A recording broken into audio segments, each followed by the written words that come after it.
Saat bekerja di Mako, ternyata dia ngakunya single. Dan di gereja ngomong kalau dia itu sendiri. Oh my God. Oke. Tapi aku nggak ada hitam di atas putih, aku tidak tahu, jadi nggak apa-apa. Habis itu pembantu saya bilang, Ibu, suamimu di sana pakai baju couple. Oke. Dan dari situ aku tahu, akhirnya kan aku ambil keputusan, ya udah nggak apa-apa loh. Ya sekali lagi kita belum menikah resmi, kita nikah agama. Habis itu karena kejadian seperti itu, akhirnya saya nggak mau stres. Saya punya uang, saya prinsip saya, biarinlah dia selingkuh, kenapa saya tidak? Tapi saya waktu itu tidak berpikir untuk selingkuh. Nah, saya sering ke Jepang, sering ke Korea. Jadi dia di sana selingkuh, saya menghibur diri saya sendiri ke negara lain. Malah yang difitnah saya. Saya cari cari laki-laki lain lah. Saya merebut suami orang lah, apalah. Oke, nggak masalah. Dia pulang ke Hong Kong, dia nuntut saya, katanya saya itu yang selingkuh. Saya sudah nggak pingin sakit hati karena saya sudah prinsip, kamu sudah pergi nggak apa-apa. Nah, akhirnya terjadi pemukulan di saya. Oh my God, really? Dia yang selingkuh, dia yang mukul. Really bad. Tapi saya bilang, Hong Kong tempat saya. Kamu mukul saya, deportasi langsung. Terus dia deportasi di Mako sana terus? Akhirnya kan HP semua kan connect ke punya saya. Akhirnya HP iPhone kan kalau iCloud-nya tak cabut kan, walaupun HP dipegang kan busuk, udah HP busuk. HP-nya tak matiin semua, tak ambil iCloud-nya semua, enggak, HP enggak tak ambil. Tapi HP ini dia, tapi kan HP-nya busuk. iCloud-nya sudah nggak bisa, kecuali dia nggak tahu harus diservis, tidak adanya kan buang uang. Dari situ terus salah satu pendeta telepon saya, jangan terlantarkan suamimu seperti ini kalau ada omongan apa. Saya cuma bilang, kalian cuma melihat dari luar. Kalian pernah nanya nggak? Dari situ saya nggak ngeh banget sama ini pendeta, saya nggak respect banget. Kenapa kalian tidak bertanya kenapa dan bagaimana? Kenapa tidak mendengarkan dua belah pihak? Dia bilang, kasihan suamimu seperti ini, seperti itu, dia kamu buang. Gitu. Wah, yang buang itu malah aku katanya. Akhirnya aku belikan tiket, tak deportasi ke Indonesia. That's good. Tapi gini loh, Miss. Soalnya jodohnya Saman tuh sama Koko Tony. Jadi walau bagaimanapun Saman udah pernah sama orang lain, tapi kalau dia itu nggak jodohnya Saman, ya tetap pergi Saman tetap sama Koko. Karena corona ini aku balik lagi. Karena aku nggak kerja. Jadi sebelum aku kerja di Bandung, ini aku nggak kerja di restoran tuh setengah tahun. Jadi sebenarnya kan kerja di restoran selama 5 tahun. Jadi dulu saya tuh kerja di agent. Habis itu saya nggak kerja di agent. 2017 saya tuh berhenti dari agent, saya kerja di restoran. Kerja di restoran aman-aman saja, tidak ada masalah. 2020 awal, 2019 akhir, Desember itu kan corona. Akhirnya 2020 coronanya semakin gak karuan, dan 2020 itu restoranku Tim Sacoy tutup, sentral tutup. Jadi ada beberapa cabang tutup. Akhirnya aku dirumahkan. Tidak dipecat, dirumahkan selama 6 bulan. Nah, si Koko ini telepon. Terus balikan sama Popong. Kamu punya rumah enggak? Nah, ya punya lah, aku bilang gitu. Aku dengar kamu nggak punya pekerjaan.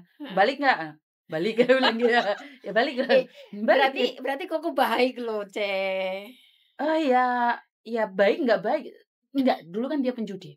Nggak baiknya adalah penjudi. Jadi gitu. Kalau dia pribadi nggak ada masalah, cuman dia penjudi berat. Jadi dia itu dulu kerjanya di restoran juga, dia jadi chef, terus juga jadi di restoran Cina tapi di Cao Lao. Apa sih namanya? Restoran Cina itu. Habis itu dia kerja jadi tamaco. Nah, sekarang sudah tobat sama saya, tahu nggak pekerjaan apa? Apa? Jualan ikan. Oh iya, di aku pasar. pernah dengar. Jualan ikan di pasar. Tapi saya tidak peduli dengan pekerjaan dia. Yang penting halal, Ce. Iya, yang penting halal satu. Yang kedua, dia nggak judi lagi. Nggak judi lagi. Iya, itu yang bagus. Ada juga kan itu mbak-mbaknya yang punya suami penjudi terus main perempuan, itu juga kasihan loh.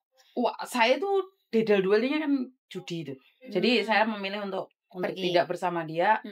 Ya akhirnya kenal garangan-garangan itu. Kenapa saya bilang kalau kalian cerita garangan sebenarnya kalian nyindir saya? Ya nggak nyindir sih, Ce. Tapi tuh kebanyakan kalau aku lihat postingan di Facebook itu loh yang ketipu-tipu garangan itu loh. Karena itu saya selalu ya antisipasi jangan sampai kena garangan karena saya sudah kena. Kalau aku prinsipnya kayak gini, Cek. Kalau aku kenal cowok ya, kalau udah menyinggung masalah duit, aku langsung goodbye. Soalnya dulu waktu aku di Singapura, aku juga pernah kena garangan juga. Iya, aku selalu yang ngeduitin, yang ngemodalin dia, bener. Terus tapi lama-lama kalau kayak gini terus aku yang mampus. Terus udah gitu, udah aku blokir semuanya, aku ganti my account lah. Apanya diubah, apanya tak ubah semuanya. Terus setiap kali ada cowok yang inbox aku, terus ngajak kenalan lah, bla bla bla kayak gini, terus aku masih layani oke. Tapi kalau udah nyinggung masalah duit, oke, goodbye, just stop there. Iya, garangan itu sangat hebat sekali. Iya, emang sih mereka tuh nemenin kita tuh hampir 24 jam. Gak salah kan aku ngomong garangan menemani kita 24 jam. Sampai tidur itu loh kita dalam pelukannya dia. Iya, soalnya kan mereka tuh yang diharapin kan duit. Kalau dia nggak kayak gitu, nggak mungkin lah kita ngasih duit. Iya. Karena kan aku selalu bilang, garangan bisa menemani kita 24 jam. Keluarga nggak mungkin. Iya. Tahu nggak, keluargaku sendiri, tapi aku masih bersyukur punya keluarga kayak mereka, karena mereka tuh nggak mata duitan atau kayak gimana. Kalau aku dengerin curhatan mbak-mbaknya itu loh, aku sebenarnya kasihan. Alhamdulillahnya keluargaku itu, aku kasih seberapapun dia tuh nggak pernah kurang lah, inilah, itulah, nggak pernah sama sekali. Walaupun aku nggak ngirim juga dia tuh nggak pernah tanya, kamu mau kirim berapa atau kayak gini, nggak pernah, Makanya inisiatifku sendiri, aku per bulannya aku harus ngasih buku segini, ini buat apa jagoan-jagoanku kan banyak kan, adik-adikku semuanya udah nikah, udah punya anak. Terus nanti yang ini buat yang nggak punya papa mama kayak gitu kan, jadinya udah aku siapin yang buat musola kayak gitu kan. Terus jadinya ya udah kayak gitu. Tapi yang kesel sih kadang-kadang kalau aku denger yang mbak-mbaknya pada ketipu, terus keluarganya pada manfaatin dia. Sebenarnya aku sendiri tuh kalau ngirim mereka duit kayak gitu ya, aku cuma pengen, mbak duitnya tak cukup, makasih ya. Nggak pernah deh. Berhenti berharap untuk itu. Iya, aku selalu jadi ya udahlah, aku bilang kayak berarti gitu. Bener kan kalau ada uang mereka tekun SMS-nya. Justru dulu kan waktu itu dulu kan aku di Indo, aku anaknya agak badung juga sih, nakal juga kayak gitu ya. Hampir ibuku sendiri tuh loh benci banget sama aku, Terus kenapa? Soalnya dulu tuh aku anaknya bandel, susah diatur kayak gitu loh. Yang namanya juga hidup di kampung, anaknya orang miskin kayak gitu kan. Jadi ibuku tuh pengennya tuh aku jadi cewek wanita baik-baik, pinter, gitu manut. Sedangkan aku enggak, dulu aku lebih suka kerja di pabrik, terus aku kehidupannya kos kayak gitu. Terus aku suka pakai bajunya itu yang seksi-seksi. Jadi ibuku, tanteku, semuanya tuh enggak ada yang suka sama aku. Semuanya tuh benci sama aku. Terus alhamdulillahnya sekarang itu ya, aku harus membuat mereka itu jadi suka sama aku. Gimana caranya? Makanya aku tuh paling takut kalau di interminit, karena aku pengen pulang sukses bawa duit banyak buat dia itu, buat keluargaku itu bisa sayang sama aku kayak gitu loh. Terus alhamdulillahnya iya sekarang terjadi ya, mereka jadi respect sama aku. Terus jadi kayak aku lebih tuh baik lagi. Lebih baik lagi kayak gitu. Terus kalau dulu sampai tante sendiri tuh bilang kayak gini, kalau dia ya hamil duluan, buang aja itu di jalanan. Jangan diakuin kalau dia itu anaknya, diponakannya, terus mbaknya, jangan. Buang aja itu di jalan. Sampai kata-kata itu aku inget sampai sekarang. Iya. Mereka yang bilang, terus saksi-saksinya itu udah pada lupa, tapi aku yang dibilangin kayak gitu, aku gak bakalan pernah lupa. Aku masih dalam ingatan. Iya.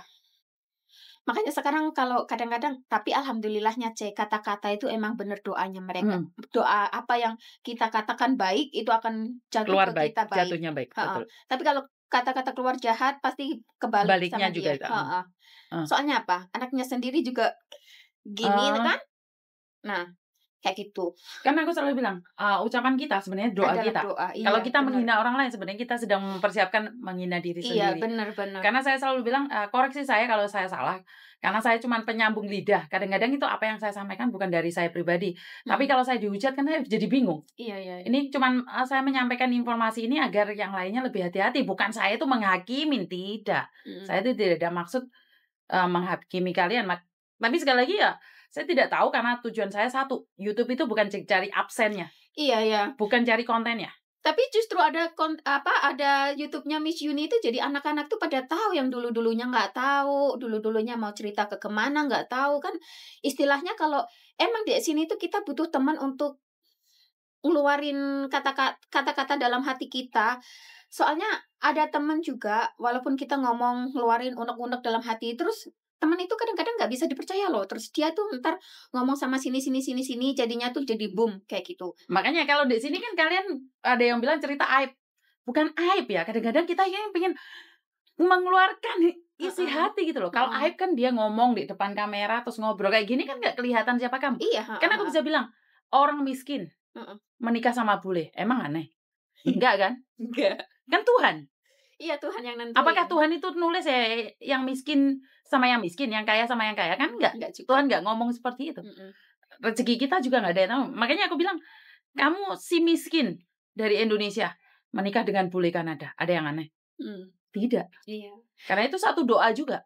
Iya. Padahal dulu aku sama orang bule itu takut banget loh, Ce. Orangnya soalnya gede tinggi semuanya. Jadinya tuh aku takut. Malah saking takutnya malah aku sekarang jatuh cinta. Jatuh cinta. Oke, sebentar ya ada telepon masuk. Jadi terima kasih. Saya akhiri dulu, kurang lebihnya saya minta maaf dan wassalamualaikum warahmatullahi wabarakatuh.